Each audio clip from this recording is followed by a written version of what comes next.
Hi friends, welcome to Nelmani kitchen. இன்றைக்கி நம்ம பார்க்க போகிற ரெசிபி 5 minutes ரெசிபி. ஒரு இன்க்ரீடியன்ஸை வச்சு 3 டிஷ் செஞ்சு காட்ட போகிறேன். இதில் நான் எடுத்துருக்கிற இன்க்ரீடியன்ஸ் பார்த்தீங்கன்னா மஷ்ரூம். இந்த மஷ்ரூம் வச்சு தான் 3 ரெசிபிஸ் இருக்க போகுது.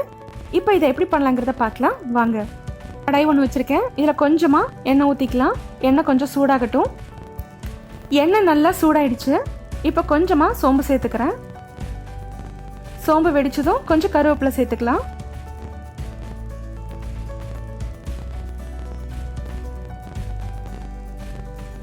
ஒரு பவுல் வர மாதிரி காளான் கட் பண்ணி எடுத்திருக்கேன், அது இப்போ சேர்த்துக்கிறேன். இது எல்லாத்தையும் நல்லா வதக்கி விட்டுடலாம். லைட்டாக சால்ட் சேர்த்து நல்லா ஃப்ரை பண்ணிக்கலாம். காளான் கொஞ்சம் வேகணும்.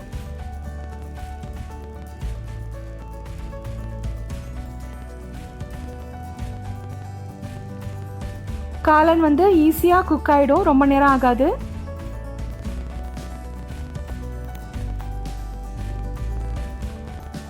காளான் நல்லா வெந்துருச்சு. இப்போ இதில் கொஞ்சமாக ரெட் சில்லி சாஸ் அண்ட் மிளகுத்தூள் இது ரெண்டுமே சேர்த்துக்கலாம். இது உங்களோட காரத்துக்கு ஏற்ற மாதிரி நீங்கள் சேர்த்துக்கலாம். இது ரொம்ப நேரம் குக் ஆக வேண்டாம். நல்லா அந்த காளானோட கலந்து விட்டு கொஞ்ச நேரம் ஃப்ரை ஆனால் போதும். அவ்வளோதான், இது ஈஸியாக குக் ஆகிடும், ரொம்ப நேரம் ஆகாது. சட்டுன்னு செஞ்சு சாப்பிடக்கூடிய ஒரு ரெசிபி இது. 5 minutes ஒர்க் பண்ணுறவங்க இல்லை ரொம்ப லேசியாக இருக்குன்னு நினைக்கிறவங்க சட்டுன்னு செஞ்சு சாப்பிடக்கூடிய ஒரு ரெசிபி இது. இதை கொஞ்சமாக நீங்கள் சாப்பிட்டாலே போதும், மீல்ஸ் சாப்பிட்ட ஒரு எஃபெக்ட் அண்ட் ஃபில்லிங் இருக்கும்.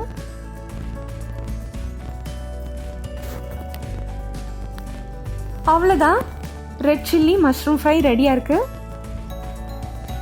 இப்போ இதை சர்வ் பண்ணிடலாம்.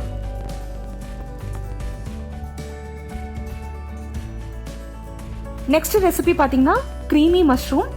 இதுக்கு அதே கடாயிலேயே கொஞ்சமாக நெய் ஊற்றிக்கலாம். நீங்கள் பட்டர் கூட சேர்த்துக்கலாம். நெய் நல்லா சூடாயிடுச்சு. இப்போ இதில் 1 டேபிள் ஸ்பூன் கோதுமை மாவு எடுத்திருக்கேன், அது இப்போ இது கூட சேர்த்துக்கலாம். 1/2 டீஸ்பூன் கார்ன்ஃப்ளவர் அதையும் சேர்த்துக்கலாம். இது எல்லாத்தையும் நல்லா மிக்ஸ் பண்ணிடலாம். லோ ஃப்ளேமில் வச்சுக்கோங்க, கட்டிப்படாமல் பார்த்துக்கணும். இது நல்லா மிக்ஸ் பண்ணி விட்டுட்டு கொஞ்சமாக தண்ணி ஊற்றி நல்லா க்ரீமி டெக்ஸ்சருக்கு வரணும். அந்த அளவுக்கு இதை ரெடி பண்ணணும். இதில் இப்போ கொஞ்சமாக தண்ணி ஊற்றி கட்டியாக இருக்கிறது எல்லாத்தையுமே நல்லா கலந்து விட்டுறலாம்.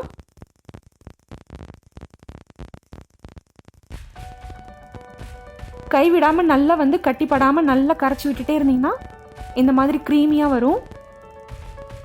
தண்ணி வேணும்னு நினைக்கிறப்போ கொஞ்சம் கொஞ்சமாக ஆட் பண்ணி நல்லா மிக்ஸ் பண்ணி விட்டுக்கோங்க. கலந்து விடும்போது உங்களுக்கு தெரியும் எந்த அளவுக்கு க்ரீமியாக வரணும் அப்படின்னு. கொஞ்சம் கொஞ்சமாக தண்ணி ஊற்றி நல்லா கட்டி இல்லாமல் நல்லா மிக்ஸ் பண்ணி விட்டுட்டே இருந்தீங்கன்னா அது நல்லா பபிள்ஸ் க்ரீமியாக வரும்.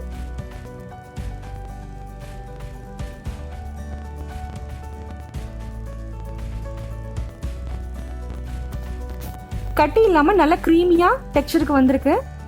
இதில் இப்போ காரத்துக்கு ஏற்ற மாதிரி பெப்பர் அண்ட் சால்ட் சேர்த்துக்கலாம்.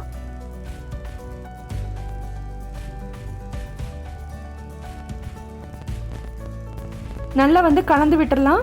இது கைவிடாமல் எல்லாமே கண்டினியூவாக செஞ்சுட்டே இருக்கணும். அப்போ தான் கரெக்டாக அந்த ஒரு க்ரீமி லெவலுக்கு நல்லா மெயின்டைன் ஆகும்.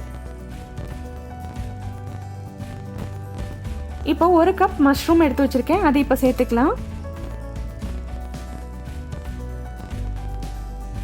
இந்த க்ரீமோட நல்லா கலந்து விட்டுருங்க. கொஞ்ச நேரம் ஆகணும். மஷ்ரூம் வெந்துச்சுன்னா இந்த க்ரீமி மஷ்ரூம் ரெடி ஆயிடும்.